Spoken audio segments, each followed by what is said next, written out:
If I could save time in a bottle, the first thing that I'd like to do is to save every day till eternity passes away, just to spend them with you.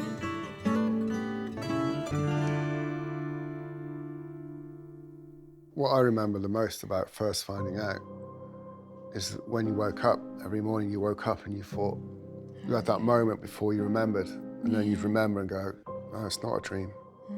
This is the reality. You actually don't know what's going on at that point, really, and also you don't know who to go to, really, and so it can be quite frightening. Sorry.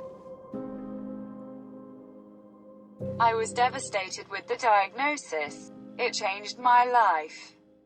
It's a real lonely feeling. You're on your own, really, and even though you might have a great friends and family support network, you're not really a member of society anymore. As life progresses, it was like we were in a really good place. We were starting to peak, I think, and then it just all of a sudden all got knocked. And then everything down. just totally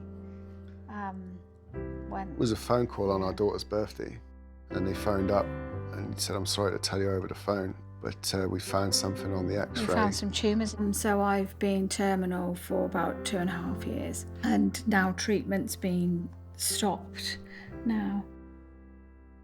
My husband was diagnosed with 2 cancers, neither of which were curable. So it was quite shocking for him and me to get that diagnosis. Never expected, of course, to get breast cancer. I don't think anybody does.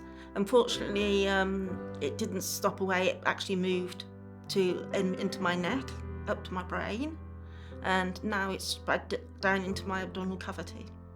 I don't really speak to anybody because I don't like to upset anybody or burden anybody else. And you didn't have anyone. I didn't. And that was when we got referred to St. Richard's, because they could then provide that level of support that you needed, that we all needed going forward, but at first it was you, wasn't it?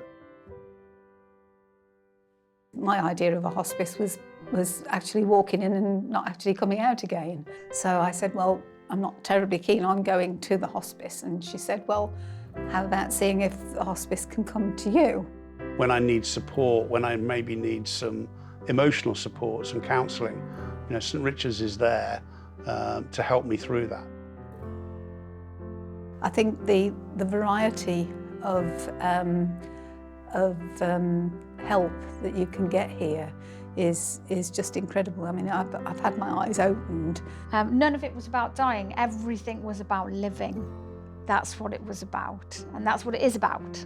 I was so very poorly, and the inpatient unit helped me with my pain and sickness, so I can get on with living. And then Marina appeared in my life. She gives me the confidence to try and to do things for myself. I don't rely on her, but I know when I need her, and I don't know what I would have done without her.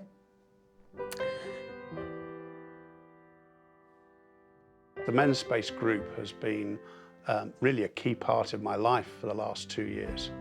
I've made some really good friends, and you know, we talk and meet outside of the group as well. I think the children have been so very well supported. I've been bringing them to the water bugs, the group work. As an adult or a child, you might think that your child isn't going through the same emotions, but they're going through exactly the same feelings, same emotions. Yeah. And it was really useful then to enable me to talk to them. Once I met my counsellor, Lucinda, she's really helped me understand that it's normal. I originally came to live in Wales quite a while before I started day hospice. Learned how to sort of control how much you do each day, so you don't get completely tired out and then end up having 2 or 3 days in bed.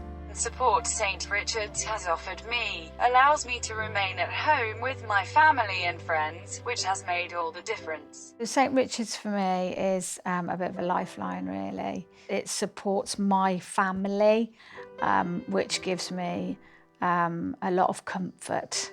It is that place to go that you know that you'll be safe, there'll be somebody there to help you.